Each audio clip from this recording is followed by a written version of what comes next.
네, 안녕하세요, 여러분.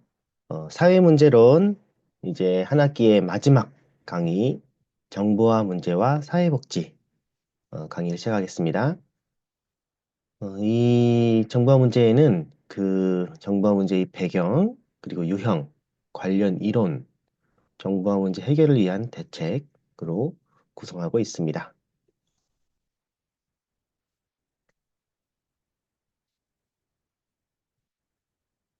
제가 이제 정보화 문제에서 여러분께 추천드릴 영화 중에 하나는 1995년에 개봉한 네트라는 영화입니다. 어윈 윙클러 감독의 영화고요. 우리가 이제 유명한 배우로 산드라 블락, 그리고 제레미 노섬, 데니스 밀러 등이 출연하고 있습니다. 산드라 블락이 연기한 안젤라 버넷은 재택근무를 하는 컴퓨터 프로그래머예요.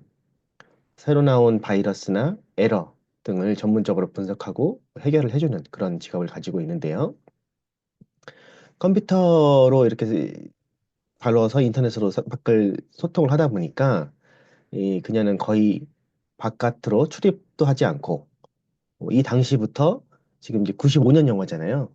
이 당시부터 음식 주문이나 항공권 예약 등 일상에서 이뤄지는 그런 많은 일들을 다 컴퓨터를 이용하는 모습으로 나옵니다. 그러던 중에 이제 아는 동료 데일이 새로운 프로그램의 분석을 의뢰해서 그것을 분석하는 도중에 연방정부의 극비 프로그램이 담겨 있다는 것을 알고 놀라서 데일에게 도움을 요청하는데 또 데일은 오다가 의문의 비행기 사고로 죽어요. 나중에 이제 안젤라는 이 플로피 디스크, 중요한 플로피 디스크를 가지고 휴가를 떠나고 이제 휴가지에서 이제 본격적으로 그 플로피 디스크를 뺏으려는 악당 잭 드볼린을 만나서 이제 살기 위한 그런 생존의 싸움을 벌이는 그런 내용들입니다. 그래서 95년 영화임에도 불구하고 지금 오늘날 우리가 갖고 있는 그런 사이버 상에서 벌어지는 많은 문제점들을 다 담고 예측을 하고 있는 영화예요. 좀 신기한 부분들인 거죠. 그래서 이 영화를 보시고 이렇게 같이 이제 논의할 수 있는 그런 이렇게 하셔도 되고요. 제가 이제 또 다른 영화를 추천드릴 건데요. 자, 또 다른 영화는 이제 소셜 딜레마입니다. 소셜 딜레마. 이건 이제 다큐멘터리 영화인데요. 2020년에 개봉한 영화입니다. 제프 오를로스키 감독의 영화고요. 우리가 이제 흔히 SNS라고 부르는 그런 중독에서 우리가 또 살고 있잖아요. 현대 사회가. 그래서 이제 소셜 미디어의 그런 불편한 진실을 파헤친 다큐멘터리 영화다라고 보시면 되겠고요. 이 영화는 어떻게 그런 소셜 미디어가 그 중독을 강화시키고 또 사람과 정보를 이용하고 음모론이라든지 잘못된 정보를 퍼뜨리는지 그런 것들에 대한 심도 있는 정보를 제공하고 있습니다.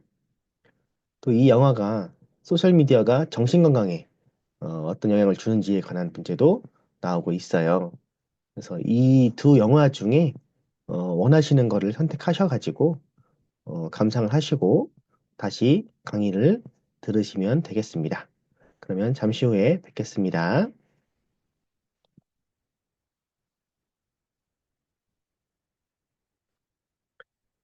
네, 강의를 이어서 하겠습니다.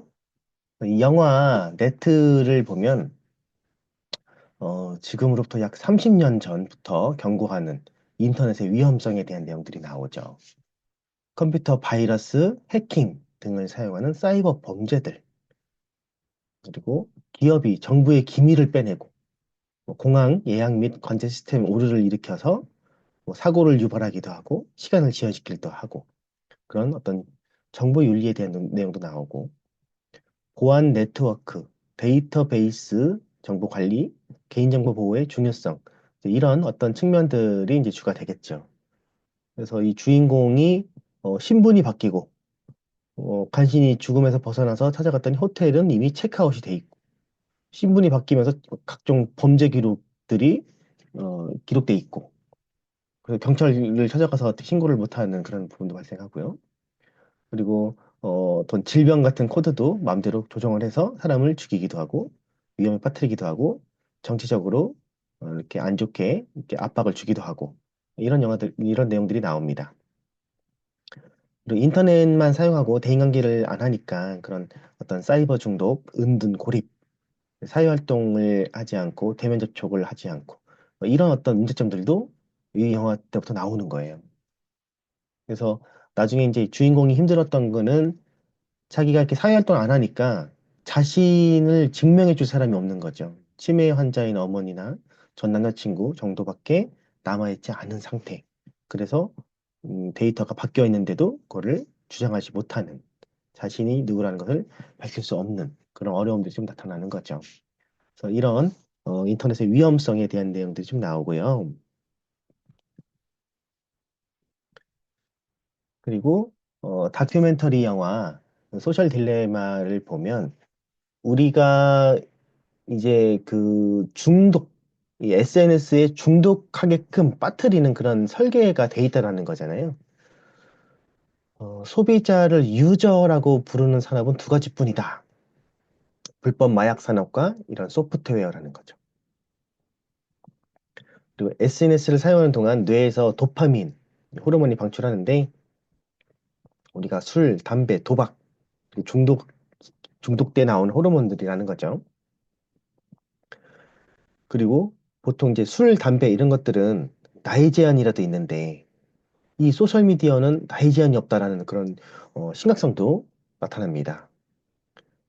그래서 SNS 앱들이 등장한 2009년부터 청소년기의 어떤 우울증, 정신질환, 그런 자해, 자살 시도 이런 것들이 급격히 증가했다고 하죠. 통계적으로 봤을 때. 그리고 우리가 온라인에서 하는 모든 일이 감시되고 추적 기록되고 있다라는 사실입니다. 그래서 우리가 SNS를 사실 뭐 무료로 하잖아요. 그러면 이 상품에 대한 비용을 지불하지 않는 경우에 결국 당신이 바로 그 상품이 돼 있다라는 거죠. 우리가 하는 그런 기록들, 정보들이 다 그런 기업들한테 팔리게 되는 그런 돈이 돼서 다시 우리들한테 구매를 유도하는 그런 데 쓰이는 데이터로 되는 거잖아요. 감시 자본주의라는 용어도 나오죠. 인터넷의 대규모 모니터링을 통해 수집된 개인 데이터를 판매해서 얻은 이익들, 이런 부분들을 말을 합니다.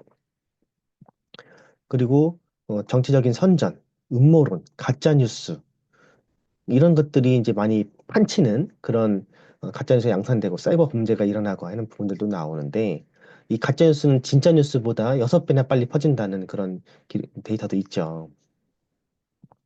이런 그 SNS의 그런 소셜미디어에 나오는 그런 알고리즘은 이 정보가 진짜냐 거짓이냐에는 아무 관심이 없고 결국은 이 사용자가 계속 이걸 보고 있게만 하는 것, 중독시키는 것, 이런 데만 관심이 있다라는 거죠. 이렇게 짜여진 알고리즘이라는 거죠.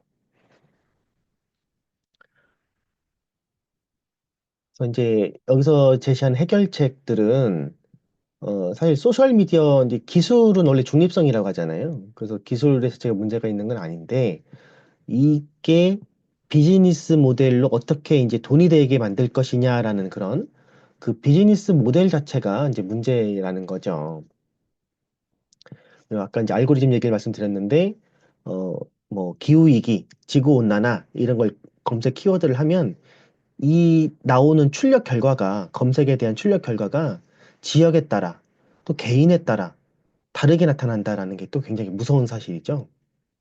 그래서 어느 지역들은 굉장히 좀 보수성이 강하고, 그리고 기후위기나 지구온난화가 마치, 그런 음모론, 그 우리가 더 어렵게 느끼게 만들어 놓은 음모론이다. 실질적으로는 지구 위기가 환경 위기가 나타나지 않는다. 막 이렇게 검색되기도 한다라는 거죠. 그래서 본인들이 더 선호하는 쪽으로만 검색이 되고 어, 원하지 않는 그런 내용들이 담긴 거는 검색이 안 되고 아예 이렇게 돼버리면 그런 알고리즘 시스템에 오래 머물러 있을수록 결국 편향된 사고로 기울어질 수밖에 없겠죠. 내가 보고 듣고 이해하고 판단하는 그런 판단하기 위한 정보들을 근거로 판단할 건데 그런 정보들이 과연 진짜냐, 거짓이냐, 이런 판단들.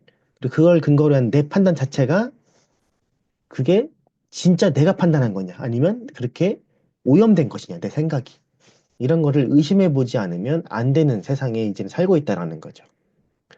정보 검색을 했을 때 그 나오는 정보들이 다 진짜라고 또 무조건 믿으면 안 된다라는 거죠. 의심을 해야 된다는 거죠. 그래서 우리가 이제 이런 SNS, 소셜미디어에 이용당하는 상품이 되지 않도록 어, 매일매일 최선을 다해야 된다는 건데, 이제 모든 SNS를 하지 마라, 지워라. 그리고 그런 알림들, 푸시 알림들을 다 꺼놔라. 거기에 계속 시선을 뺏기지 말라. 그 취침 30분 전에 모든 전자기기를 침실 밖에 둬라. 숙면을 취해야 된다는 거죠. 사용하지 않고. 그리고 고등학교 이전 아이들은 소셜미디어 접속을 금지시켜야 된다.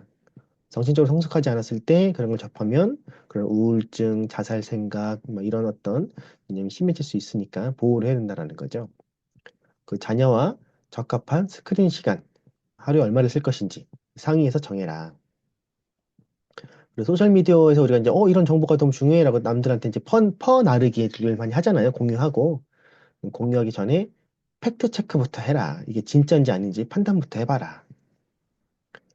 앱에게 부여하는 GPS, 카메라, 연락처 등의 접속 권한은 분명히 의식해서 사용해라. 모든 권한을 다 접속하도록 허용했을 때 내 정보가 쉽게 빠져나갈 수 있다는 거죠.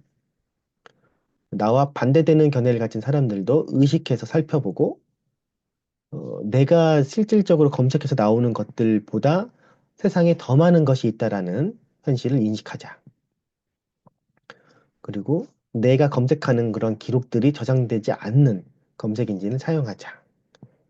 이런 내용들을 스스로 이 소셜미디어에 출신들 사람들이 반성의 느낌으로 얘기를 하고 있는 겁니다.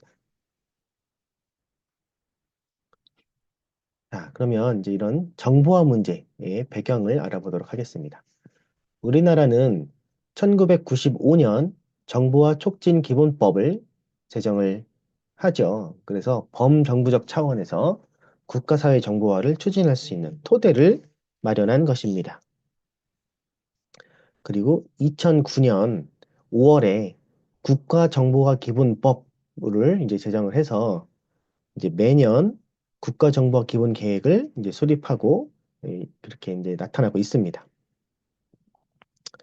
그리고 2020년 6월 지능정보화 기본법이 이제 또 제정이 됩니다. 11년 만에 이제 전면 개정이 된 거죠. 그래서 이때도 이제 매년 지능정보사회 실행 계획들이 수립되고 있습니다. 정보통신 기술이 급격하게 진보하고 이에 따라 인터넷, SNS 이용 인구가 급증하고 있는데 그에 상응하는 기술 윤리, 문화가 정착되지 못해서 사회적으로 이제 다양한 문제가 발생한다는 것이죠.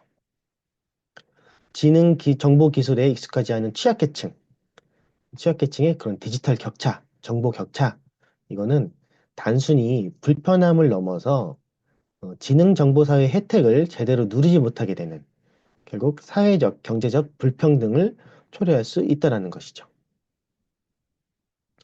정보화는 산업 구조적 변화만을 의미하는 것이 아니라 정보사회의 형성이라는 보다 근본적인 의미를 갖는다라는 점을 감안할 때 정보화의 추진에 있어서 그것이 초래할 정보사회의 구체적인 삶의 모습에 대한 인식이 요구된다는 것입니다.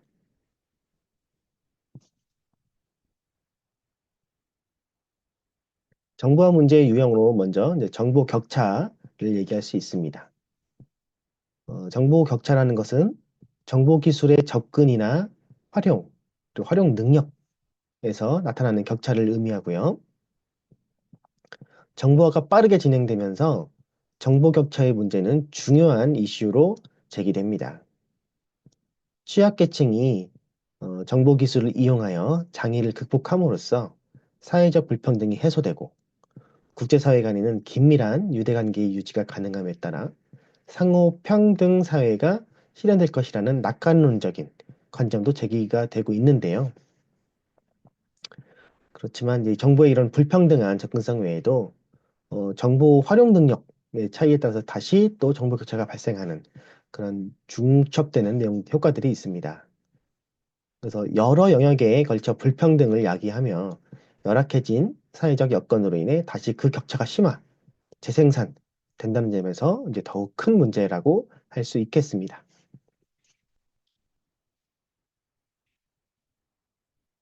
정보 격차의 현황입니다. 그러니까 범국가적으로 정보화를 추진하여 세계적 수준의 정보 인프라를 지금 우리는 구축을 하고 있죠.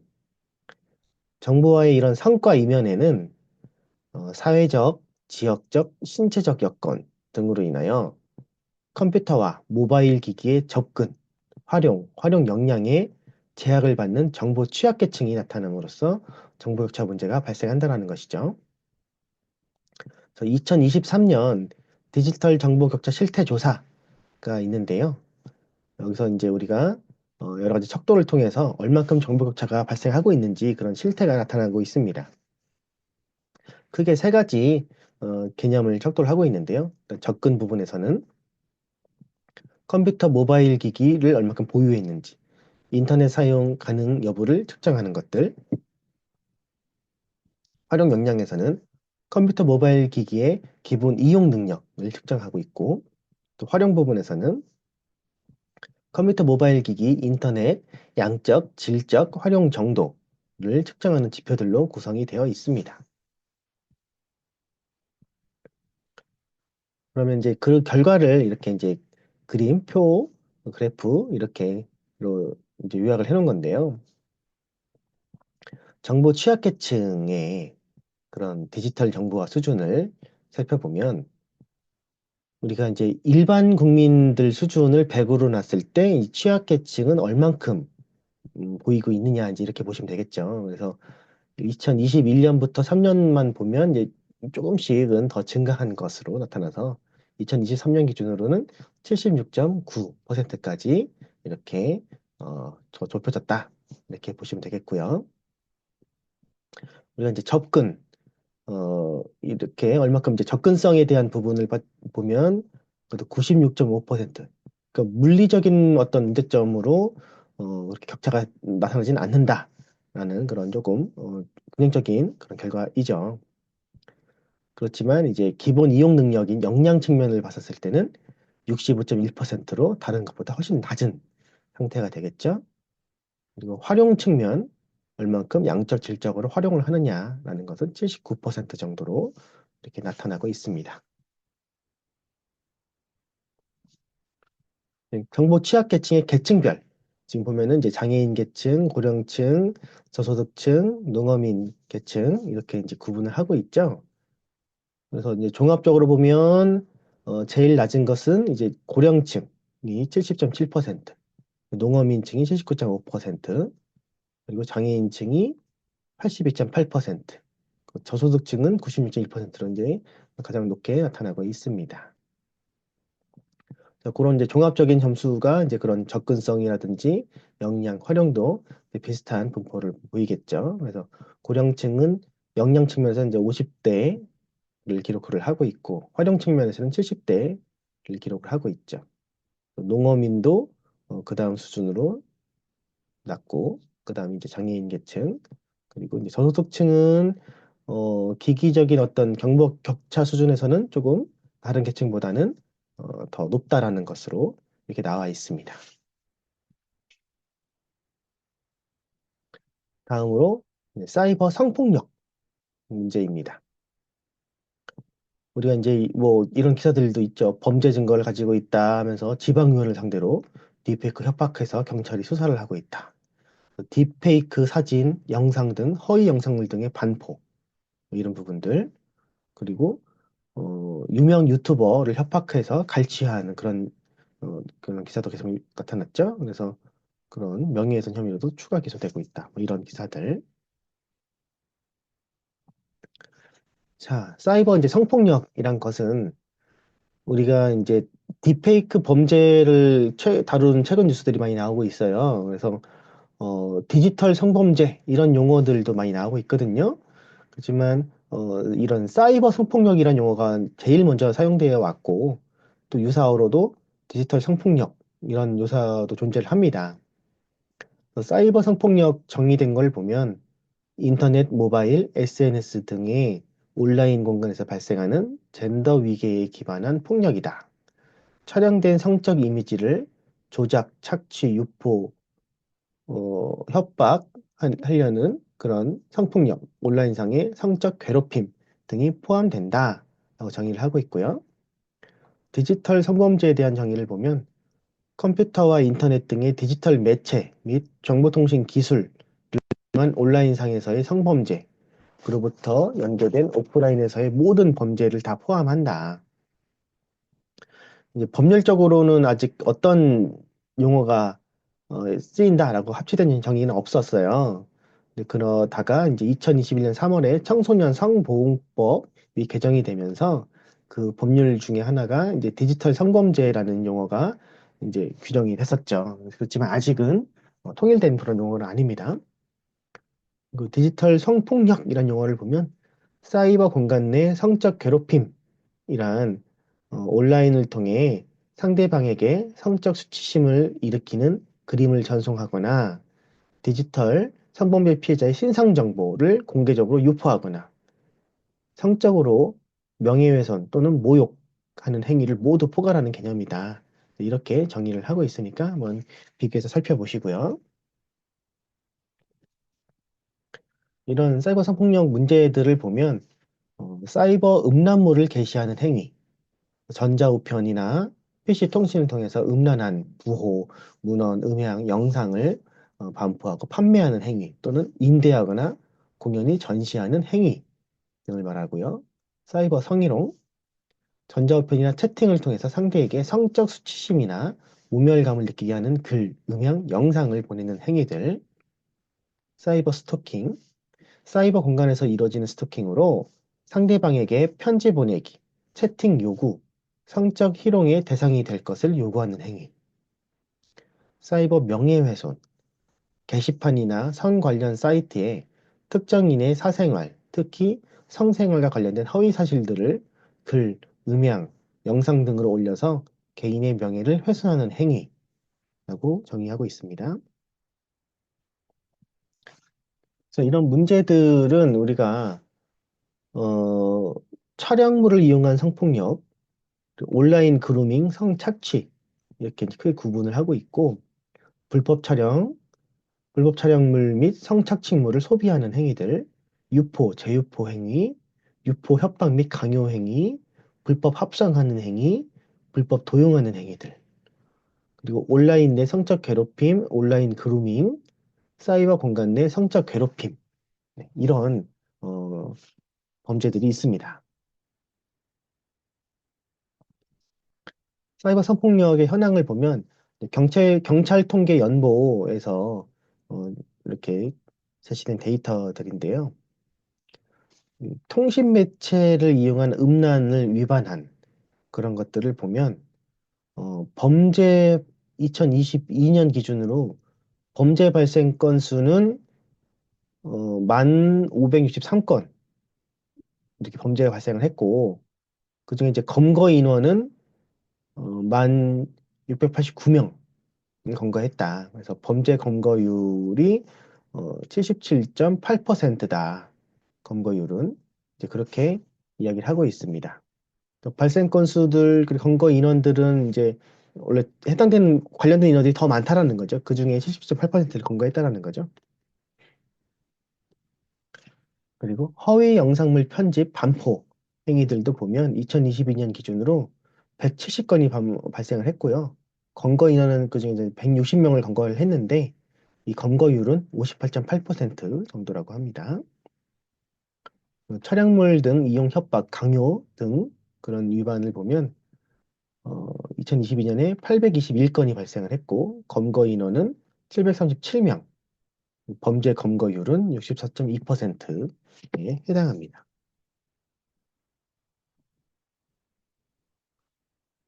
그리고 이제 2023년 기준으로 디지털 성범죄 피해자 지원 센터의 그런 지원 현황을 살펴보면 전체 피해자 수는 이 센터에서 지원한 것들 보면 8,983명으로 나와 있고 전년 대비는 약 12.6%나 증가를 한 상황입니다. 그 지원 건수도 보면 27만 5,520건으로 전년 대비 17.5%가 증가를 했죠. 이 지원한 건수들 중에 89.1%는 피해 영상물 삭제를 지원한 거고 10.2%가 상담을 지원한 것, 수사 법률 지원한 게 0.6%, 의료 지원 연계한 게 0.1% 정도가 되겠습니다. 이 피해자의 74.2%가 여성으로 나타났고 25.8%는 남성으로 나타났습니다.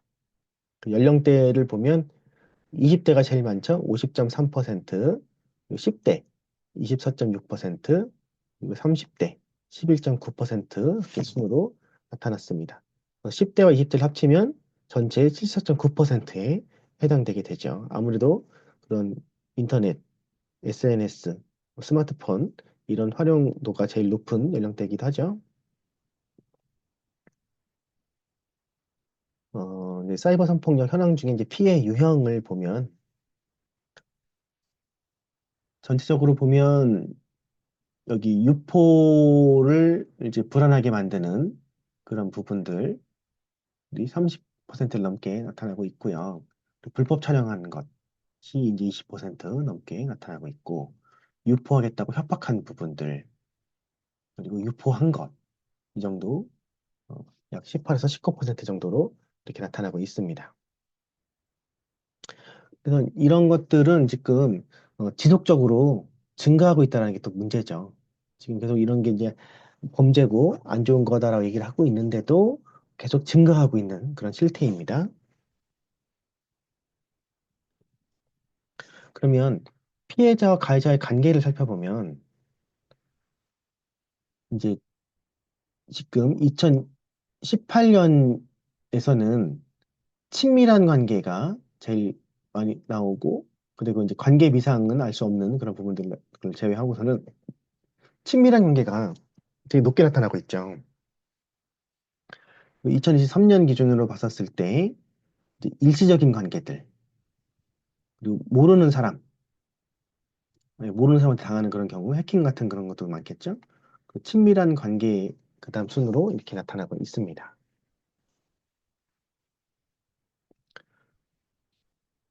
자, 사이버 중독 문제입니다. 다음으로 이 사이버 중독은 이 사이버 세계에 지나치게 열중함으로써 일상생활에 심각한 사회적, 정신적, 육체적, 금전적 지장을 받는 상태로 규정을 하고 있습니다. 이 사이버 중독의 증상을 보면 컴퓨터 및 인터넷 사용과 관련해서 자율적인 통제가 불가능하고 과도한 집착이나 충동적인 행동을 보이며 이로 인해 사회적 기능에 장애를 일으키며 경우에 따라서는 우울증, 사회적 고립, 충동 조절 장애, 약물 남용 등의 문제도 발생한다라는 것입니다. 사이버 중독의 원인을 보면 우울감이나 불안, 스트레스, 소외감이나 대인관계에서의 어려움, 성격적 문제 등 심리적, 신경생물학적, 문화적 요인과 연관이 있을 것으로 추정을 하고 있습니다. 사이버 중독의 유형을 보면 채팅 중독, 이거는 이제 커뮤니티 중독으로도 나오는데요. 과도하게 채팅방, 메신저 사용에 몰입해서 일상생활에 심각한 사회적, 정신적, 육체적 그런 지장을 지속적으로 받고 있는 상태입니다. 온라인을 통해 타인과 대화를 나눔으로써 친밀감을 나누고 관계 형성의 욕구를 충족시키기 위해서 채팅에 몰두하는 것이라고 할 수 있겠죠. 다음으로 게임 중독입니다. 인터넷상의 게임에 과도하게 몰입하여 학교, 직장, 가정 및 대인관계에 부정적인 영향을 지속적으로 받고 있는 상태라고 할 수 있겠습니다. 다음 유형으로 음란물 중독입니다. 인터넷을 통해 음란물, 사진, 만화, 동영상, 소설을 보거나 음란 채팅이나 자신의 신체를 노출하는 동영상 채팅 등의 형태에 과도하게 몰두하며 성적인 욕구를 충족시키는 성도착적 행동이라고 할 수 있겠습니다. 정보 검색 중독입니다.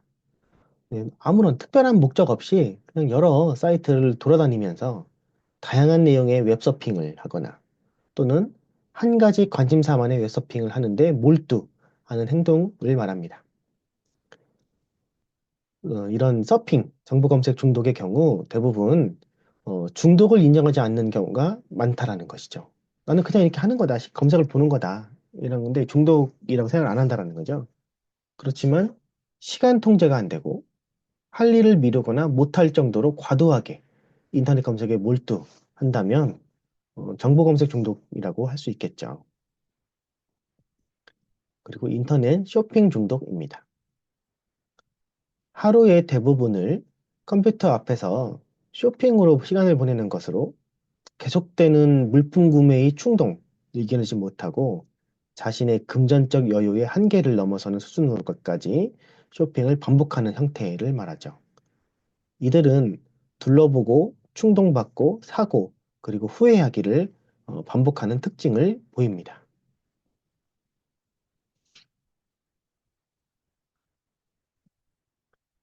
사이버 중독 현황을 살펴보도록 하겠습니다. 스마트폰 과의존 위험군은 전년 대비는 0.5%포인트 감소했고, 지난 6년간 2022년 첫 감소에 이은 연속 하락세다라고 할 수 있겠죠. 그래서 2018년부터 2020년, 2021년까지는 증가를 하다가 이제 살짝 이제 감소하고 있는 상태다 이 말입니다. 그래서 고위험군, 잠정위험군을 포함한 그런 부분들입니다. 전체적으로는 과이존 위험군이 이제 하락한 걸 우리가 이제 볼 수 있었지만 청소년은 여전히 높은 과이존 위험군의 비율을 보이고 있습니다. 그래서 유아동, 청소년, 성인, 60대를 나눠서 봤을 때 이렇게 청소년 같은 경우가 37에서 2021년, 2023년에 40.1%까지 가장 높은 고위험군, 과의존 위험군으로 나타나고 있습니다. 다음으로 이제 유아동, 그 다음 성인, 그리고 이제 60대 이상 이렇게 나타나겠습니다. 사이버 중독 현황, 최근 1년 대비 이용량이 증가한 콘텐츠라고 해서 보면 전체적으로는 뭐 영화, TV, 동영상, 게임, 메신저 이런 것들이 많이 증가는 했지만 이제 조금 연령대별로 좀 다를 수 있겠죠. 유아동 같은 경우는 우리가 아이들에게 어떤 뭐 스마트폰을 쥐어주고 그 시간에 부모가 이제 다른 바쁜 일들을 하는 것 이제 이런 것들이 많이 드러나는 거라서 영화, TV, 동영상 본이 많죠. 게임 부분도 많고 청소년도 이제 그런 게임과 영화, TV, 동영상 부분이 이제 높게 나타나고 있는 거고요. 성인들도 영화, TV, 동영상과 이제 메신저 이렇게 나타나는 거고 60대도 마찬가지 영화, TV, 동영상, 메신저 이런 부분들이 이제 높게 나타나고 있습니다. 그래서 이제 게임 같은 경우는 이제 과의존 위험군이 일반군보다 이제 4.9%포인트 높게 나타나고 있는 거죠. 그래서 요 회색이 일반 사용자군이었고 그것에 비해서 이제 과위험군이 얼마큼 차이가 나는지 이제 그런 부분들을 이제 살펴보는 것입니다.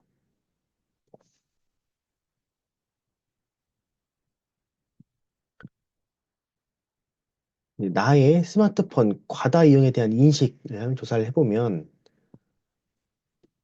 과의존 위험군들은 내가 그렇게 스마트폰을 과다하게 이용을 하느냐라고 했었을 때 76%가 그렇다라고 응답을 했다라는 거죠. 그렇다와 매우 그렇다 모두 포함된 내용인데 일반 사용자군일 때는 25.3%니까 이제 그 차이가 크죠. 스스로 과다 이용에 대한 인식들을 어느 정도 하고 있다라는 측면입니다. 우리 사회의 스마트폰 과의존 심각성을 얼마큼 인식하느냐. 다소 심각하다, 매우 심각하다라는 응답 비율을 보면 과의존 의염군은 82.2%가 그렇게 응답을 했고 일반 사용자로는 70.2%를 사용했기 때문에 둘 다 좀 높게 나온 거죠. 스마트폰 과의존 심각성에 대한 인식 조사를 살펴보았습니다. 자, 이제 정보화 문제에 관련된 이론을 살펴보면 먼저 규범 이론입니다. 우리가 이제 이 현대사회의 규범 기준이 이렇게 약화됨에 따라서 부적절한 행동이 발생을 하고 있다라고 보는 견해고요. 그 중에 이제 통제 이론을 보면 일탈 행동의 동기보다는 이제 통제에 초점을 두고 있는 이론이고요. 인간이 기본적으로 규범을 위반하려는 일탈적인 속성을 지니고 있다. 그래서 모든 사람이 일탈 행동을 하지 않는 것은 규범이 규범으로서 이렇게 강요하는 기제가 있기 때문이다. 그래서 이런 일탈 속성을 막아주는, 통제하는 그런 것이 필요하다라고 보는 시각이겠죠. 자기 통제 이론은 자기 통제력이 중요한 건데, 자기 통제력이 낮은 청소년의 경우 현실 세계에서뿐만 아니라 가상 세계에서도 그런 비행이나 범죄를 저지를 확률이 높게 나타난다. 자기 통제력. 그래서 자기 통제력이 낮은 경우에는 사이버 충동에 빠지기 쉽고 그것이 결국 중독이나 범죄로도 연결되기 쉽다라고 보는 시각입니다. 다음으로 긴장 이론입니다. 일탈은 공유된 문화적 목표와 제도화된 수단 간에 긴장과 불일치가 생겨서 발생을 한다라는 것이고요. 어떤 특정한 문화적 목표나 가치가 보편적으로 인정되고 있는 그런 사회에서 이제 그것을 달성하고자 제도화된 수단이 불평등한 분배나 제한성으로 인해 욕구 충족을 해야 되는데 욕구 충족을 위한 수단을 확보하지 못할 때 그런 욕구 충족을 위해 공인되지 않은 수단을 사용하게 되는 것을 말한다라는 것입니다. 사이버상의 물물 교환, 가상화폐 거래 시 사기, 폭력, 약탈행위, 해킹 등을 일삼는 행위들이 그 예가 되겠습니다. 하위 문화론이고요. 한 사회 내에는 다양한 성격의 하위 문화 집단이 존재하고 그 사회는 하위 집단을 아우르는 핵심 가치를 가지게 되는데요. 어떤 하위 문화 집단의 가치가 그 사회에서 수용할 수 없을 정도로 핵심 가치와 충돌할 때 집단과 집단의 접촉을 통해서 그 비행 집단의 문화를 자신의 행동 양식으로 내면화할 경우에 일탈 행동이 발생한다라는 것입니다. 전체 사회를 아우르는 핵심 가치가 있는데 다양한 하위 문화 집단들 중에 그 전체 사회의 핵심 가치와 충돌하는 그런 가치가 있을 때 일탈 행동이 발생한다는 것이죠. 일탈적인 하위 집단 문화의 내면화가 친밀한 1차적 사회관계, 가족이나 또래 이런 1차적 사회관계를 통해서 이루어진다는 것을 밝혔다라는 것이죠. 이론에서는 친밀한 타자와의 관계가 일탈 행동의 통제 효과만이 아닌 유발 효과도 가지고 있음을 증명하였다라는 것입니다.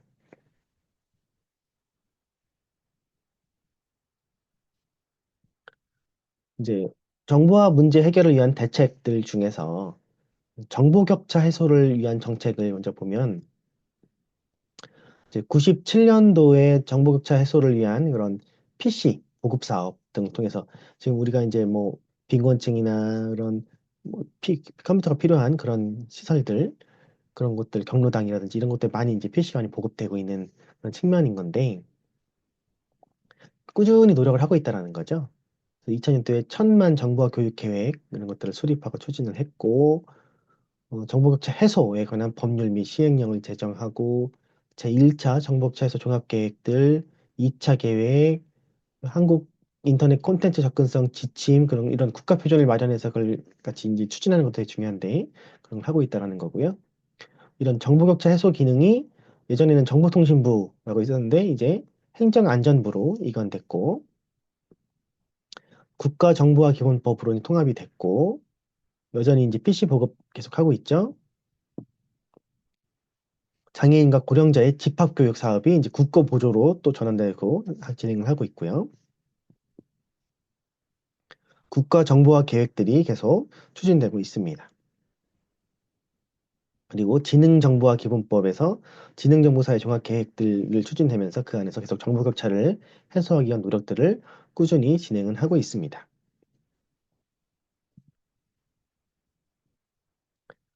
그래서 정보 격차 해소 정책의 추진 방향을 살펴보면 첫 번째로 교육, 정보 취약계층에 대한 정보화 교육을 하는 것.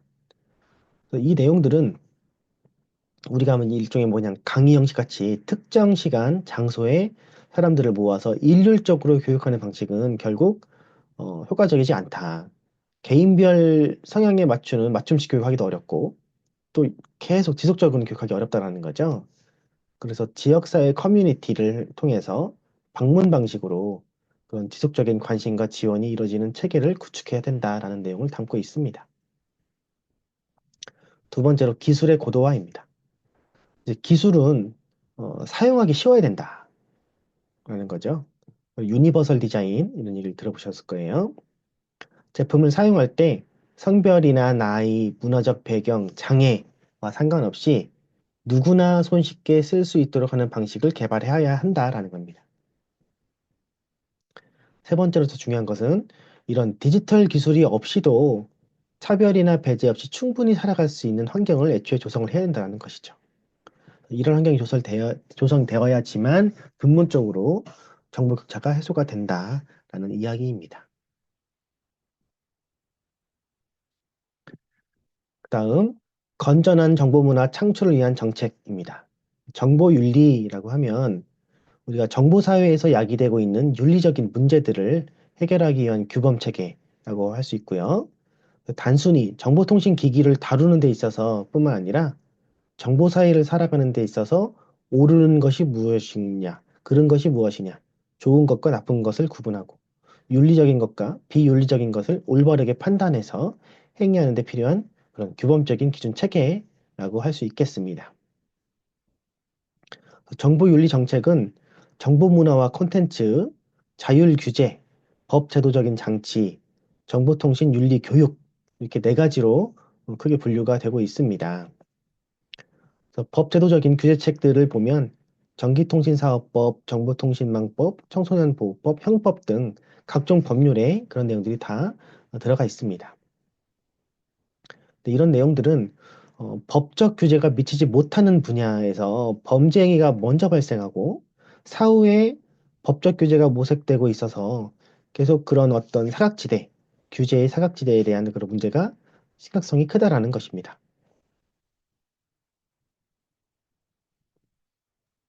정보윤리 교육이란 법과 기술이 가지는 딜레마를 극복하기 위한 가장 효과적인 방법이다라고 할 수 있겠습니다.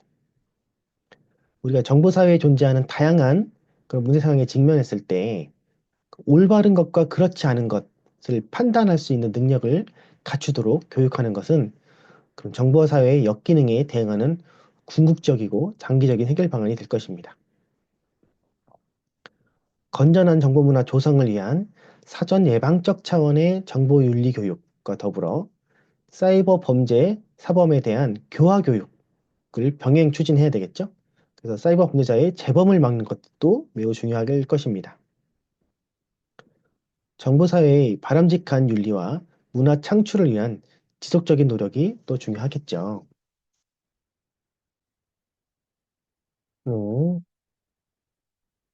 우리가 이제 초중등학교 정보통신윤리교육 단계별 운영 지침들을 보면 1단계는 정보사회와 생활변화, 컴퓨터 사용의 바른 자세, 컴퓨터를 만나는 이유, 사이버 공간의 올바른 예절, 이제 이런 기본부터 2단계 사이버 공간을 이해하고 인터넷 게임 중독을 예방하고 네티켓, 대인윤리, 정보 보호와 암호 이런 부분.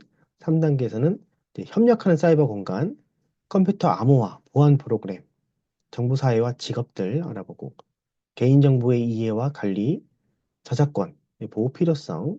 4단계에서는 사이버 기관과 단체, 암호화 정보보호 기술, 지적재산권의 이해와 보호, 정보산업의 발전과 미래에 대한 내용들, 5단계에서는 올바른 네티즌 의식, 네트워크 속에서의 정보 보호, 정보 보호 법률의 이해, 정보 사회와 직업 선택, 이런 부분들이 단계별로 구성되어 있습니다.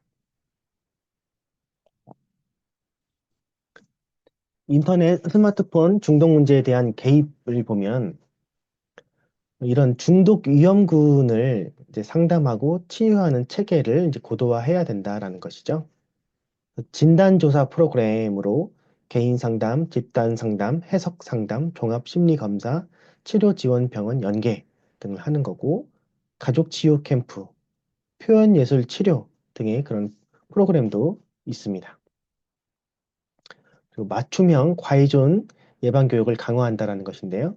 찾아가는 예방교육들 진행하면서 또 학부모 교육도 병행하고 스마트폰 과의존 예방 뮤지컬 인형극 같은 그런 맞춤형 그런 교육들이 있습니다. 건전하고 다양한 놀이문화 확산 및 정착을 통해서 우리가 그렇게 사이버 세계에 대한 이용을 조금 낮추는 그런 부분이 필요하겠죠.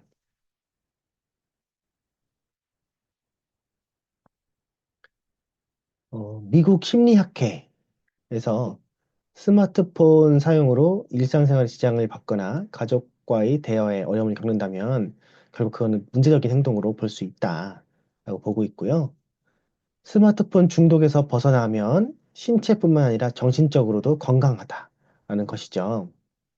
미국 CNN에서 소개한 스마트폰 중독에서 벗어날 수 있는 방법들을 보면 스마트폰 사용 시간을 기록하자.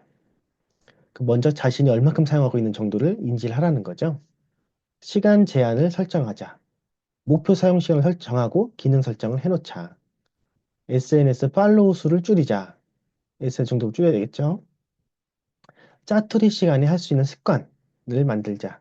독서, 스트레칭, 생각 메모 등 스마트폰 사용 금지 시간 구역을 집안에서 만들어야 되겠죠. 그래서 식사 시간, 식탁 위에서는 사용 금지. 자기 전에 침대 위에서 사용 금지. 책상 앞에서는 사용 금지. 이런 어떤 시간과 구역을 만들자. 스마트폰 알림들 다 꺼놓고 최소한으로 하자. 알림이 오면 자꾸 보게 되잖아요. 컴퓨터에서 할 수 있는 일은 컴퓨터에서 하자. 스마트폰을 너무 많이 쓰니까 컴퓨터에서 할 수 있는 걸 좀 많이 해놓으면 스마트폰 사용 시간 줄일 수 있다는 거고요. 근데 이 컴퓨터는 컴퓨터 자체를 또 너무 많이 하면 안 되니까 이제 좀 잘 사용해서 병행을 해야겠죠. 잘 때 핸드폰은 다른 방에 아예 두자. 충전을. 그래서 줄이자. 그래서 이렇게 스마트폰 중독에서 벗어나는 8가지 방법을 소개해 드렸습니다.